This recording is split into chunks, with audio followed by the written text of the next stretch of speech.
Hello, ladies and gentlemen, and welcome to The Discriminating Gamer, the board game review show that forgot how to love a long time ago.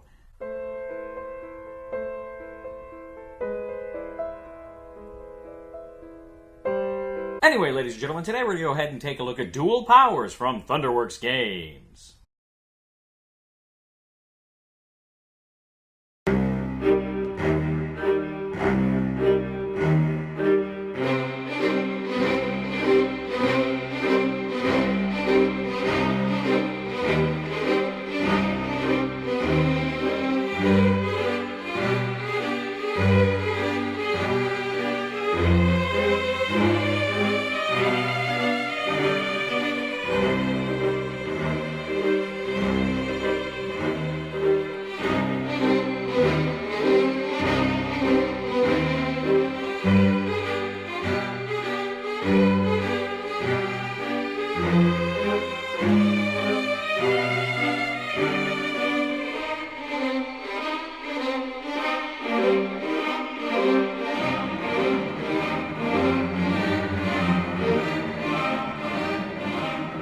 In Dual Powers from Thunderworks Games, two players are going to go ahead and take on the role of the Petrograd Soviet or the Bolsheviks in 1917 during the Russian Revolution. Of course, as you know, the Russian Revolution was not one simple revolution. Rather, it was a series of revolutions that began in February and culminated in the Bolshevik Revolution of October-November of that year. Essentially, the board represents the various districts of St. Petersburg, or Petrograd, as it was known at the time. You're going to go ahead, you're going to put some various neutral strength tokens out on the board, one per each district. You're also going to go ahead and determine two random tiles that correspond to the different districts. You're going to put one in the blockade area, which essentially means you're going to blockade whatever matching color arrow that has, so strength units can't move back and forth between those districts. And you're also going to place one on the unrest district. And this is important because it is going to be kind of a scoring area later in the game. The scoreboard essentially is a tug of war, and you're going to place the kind of score tracker in the middle. You're also going to have the will of the people, which the Soviets start with. This is a token that's going to be very important for breaking ties and getting those neutral factions on your side. Now, one player, of course, will play the provisional government, and one player will play the Bolsheviks. Now, you'll each have 3 leader cards and corresponding leader tokens. For the provisional government, this is like Kornilov, like Alexander Kerensky. For the Bolsheviks, of course, you'll have Lenin, Stalin. And so what you'll do is you'll have these leader cards, which will be very important, can be played once during the game. Now, you're also going to have a stack of command cards, and each player is going to draw 5 command cards. So start the game with 8 cards. Now, what you're going to do each round is you're going to each select one of your command cards. Now, your command cards have a lot of information on them. One thing they say is essentially they correspond to the district. There are the 6 districts on the board, and your command card is going to have the symbol that corresponds to one of those districts. You lay it face down on your secret objective side, and essentially that's where you're going to try to score that round. Now, beginning with the player who has the will of the people, you're going to go ahead and start playing these command cards. You're each going to play 4 command cards per round. Now, how the command cards work is when you lay down a command card, the first thing you do is, there's a lot of information on there, but the first thing you do is you look at the day value. Each card has a day value, which corresponds to the number of days you're going to move the calendar tracker. You got a month, it goes again from February to November, and then you've got days. You move that number of days along the calendar, more on that later. After you've played that, it's going to let you take a specific action in the appropriate zone, in the corresponding district. Now, you have different actions you can do. First of all, you can recruit strength. Essentially, you can take a level 1, level 2, or level 3 token and place it on that district. That gives you strength in that district.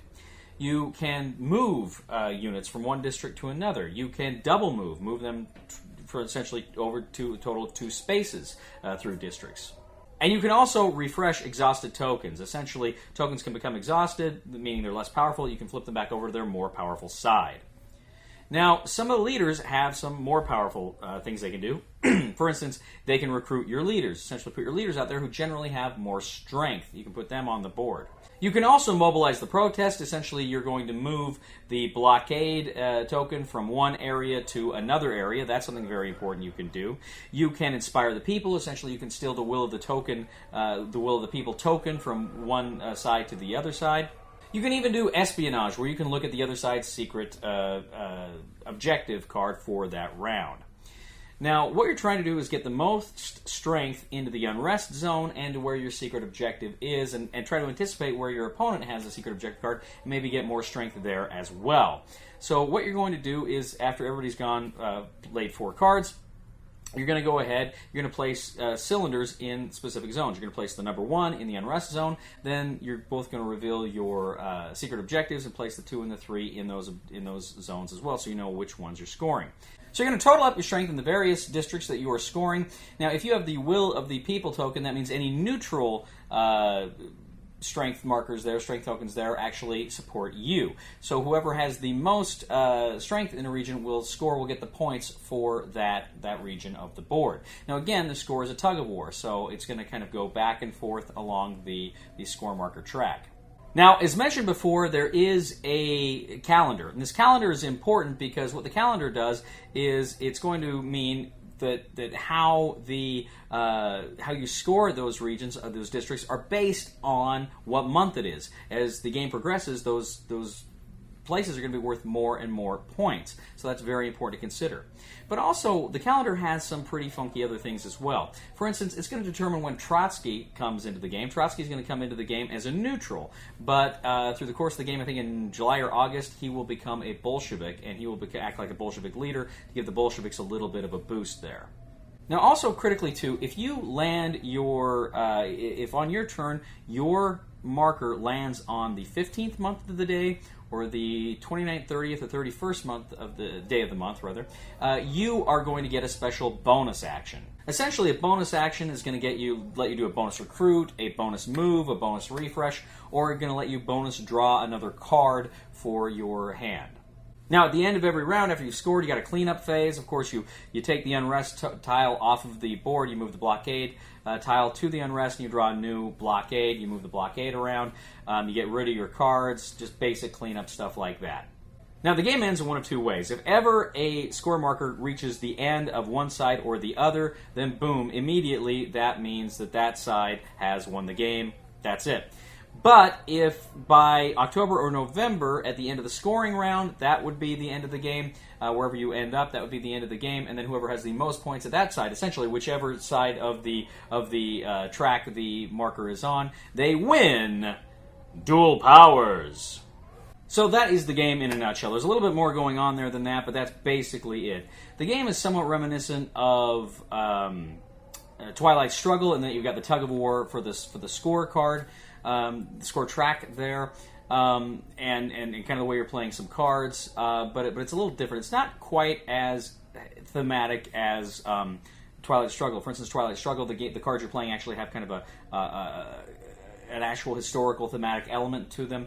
This card, you're just playing kind of generic command cards. Now, they do have some flavor text on there, which is cool, but it'd be nice too if they could have found a way to make it actually correspond to actual events. But say la vie. It is what it is, and it's fine. But there is that aspect of the game. But I have to tell you, the game this really reminds me of is Fort Sumter. Now, if you played Fort Sumter, which came out last year, that's a game that's very much like this area control. You're competing to control the certain areas, but you also take one card out of your hand and make it your secret objective. Very similar to what we're doing here with Dual Powers.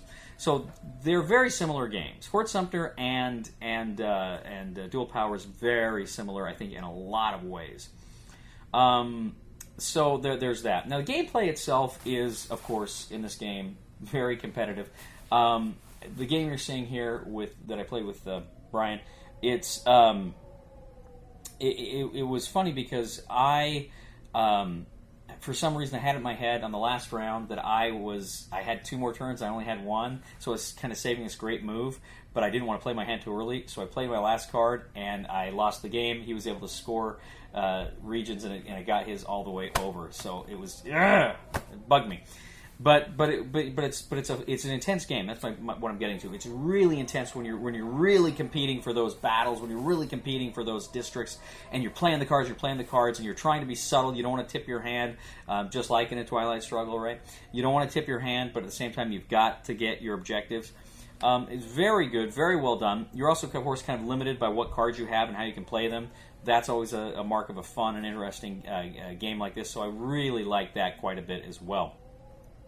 I like, even though the theme's a bit lighter than I thought it was going to be, I liked it. I like the idea of the Russian Revolution. It's a piece of history I am absolutely fascinated with, and I think they kind of, as light as the game is, I think they kind of did a fun job integrating the theme where they could. Again, this is not a heavily thematic game, but it was still fun. I still liked it. Overall, this is a great area control game. I had a blast with it. So did Brian. We really enjoyed this game. It's a good, solid area control. Now, the question is, I had recommended Fort Sumter. And I still do. I still think Fort Sumter is a great game. The question is, do you need both of them? And I would say no. To me, they feel like they fit the exact same niche. You don't need both of them. So which one to get? And I guess it would come down to, well, what do you prefer? Do you like the American Civil War theme? Do you like the Russian Revolution theme? They're both equally about as thematic, which is to say, not a lot, not terribly. For me, I don't know. I'll probably hang on to both of them for the time being, but if I had the gun to my head, I had to get rid of one. I'd probably hang on to Dual Powers. Maybe I'm just a little bit more interested in that thematically. But gameplay, it'd be tough. They're both really good games. But again, I don't know that you need both. You get the same itch from both of them. You get the same scratches the same itch from both of them. But Dual Powers is a really fun game. If you don't have either, go ahead and pick this one up. I think you'll really like it. It's a good, solid game. I think you could teach kids this. I don't think it's a very hard game at all. Component quality is excellent in this game. Good-looking board, good-looking cards, good-looking components. You've got a few little, wooden figures and wooden cubes and stuff, and I really, really like it. So the recommendation for the discriminating gamer for Dual Powers is buy it. Thank you once again for joining us today on The Discriminating Gamer. As always, we ask you to please leave a comment for us on YouTube, on Board Game Geek, on our Facebook page, or on thediscriminatinggamer.com. We ask you to please like us on Facebook, subscribe to us on YouTube, and follow us on Twitter. We are The Discriminating Gamer, and I haven't forgotten about love. Love has forgotten me.